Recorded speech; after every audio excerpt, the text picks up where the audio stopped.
Darei la parola adesso a Piero Ruzzante che introduce Emanuela Tacchetto.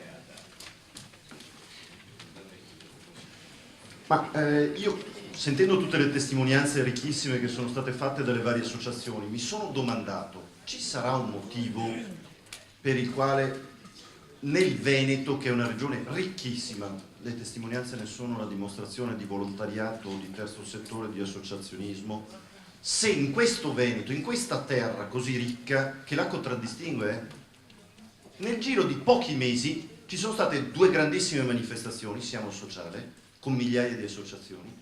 Mi è capitato di assistere a una cosa che non vorrebbe mai un rappresentante delle istituzioni assistere, una manifestazione in piazza Treviso delle associazioni e dei disabili.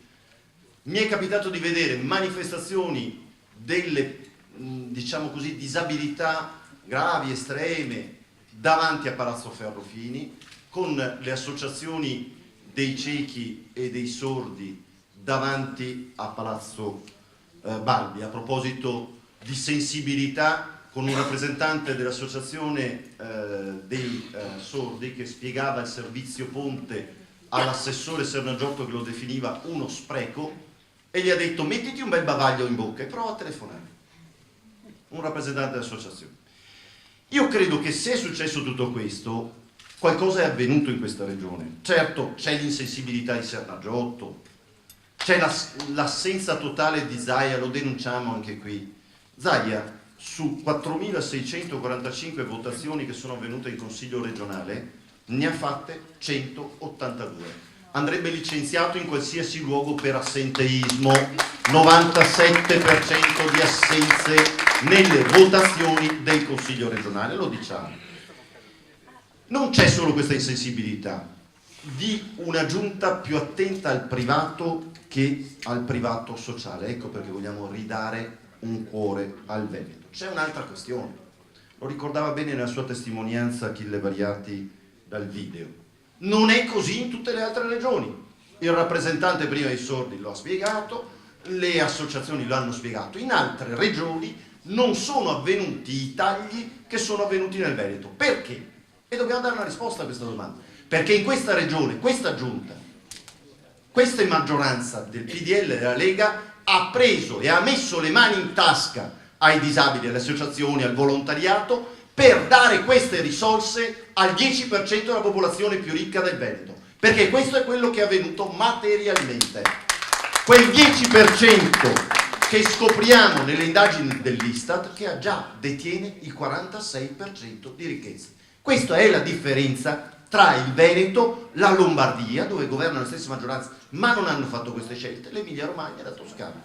Dobbiamo dirlo. Il tema che affronta Emanuela Tacchetto, che parla dopo di me, è il tema delle povertà estreme. È evidente a tutti che le povertà estreme sono aumentate con la situazione di crisi. Ovvio, siamo entrati in Consiglio regionale che c'è la disoccupazione giovanile all'8%, ne usciremo con la disoccupazione giovanile al 24,1% in questa regione. Siamo entrati in Consiglio regionale che c'era ancora una sostanziale tenuta crescita del PIL veneto, ne usciamo che ogni giorno, sabati e domeniche comprese, 32 imprese artigiane chiudono, ogni giorno. Allora, c'è una spinta verso la povertà estrema che non riguarda più i soggetti che riguardavano 10 anni fa, se ne accorgono tutti gli assessori di interventi sociali comuni di qualsiasi colore politico del Veneto.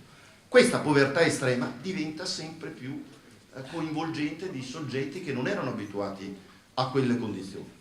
È umiliante, guardate, ad ogni legge finanziaria vedere un bilancio e una finanziaria che ci viene presentata dalla Regione Veneto con la cifra sulle povertà estreme messa a 0. Ogni finanziaria dal 2010. E ogni finanziaria con cifre più o meno altalenanti ci troviamo, siamo arrivati addirittura a 800.000 euro, le cifre per l'identità veneta, perché è evidente che finanziare il battimarcio, la festa del toro, la festa dei veneti, la diffusione del dialetto vale di più che dare una risposta alle situazioni delle povertà estreme. È umiliante per noi consiglieri, è umiliante ancora di più per quelle associazioni. salvo poi come destra aizzare le piazze contro le situazioni del disagio, perché poi andiamo comune per comune, soprattutto dove governiamo noi, lì aizzano le piazze contro le situazioni di disagio che si vivono all'interno di quelle realtà. E c'è un'assurdità, e concludo su questo, che noi tentiamo sempre sul bilancio, talvolta ci arriviamo con l'assestamento di bilancio all'ultimo momento a mettere queste risorse, ma vedete, tutte le attività del sociale, la Regione chiede grande programmazione, grande capacità di programmazione alle associazioni.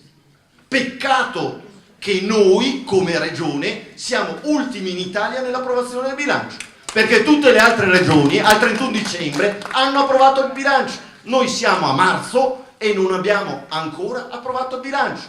Quindi quell'assenza di programmazione che determina un'incapacità di sapere per le associazioni quanti e quali risorse avranno a disposizione, il primo a mancare di questo senso della programmazione è la Regione Veneto.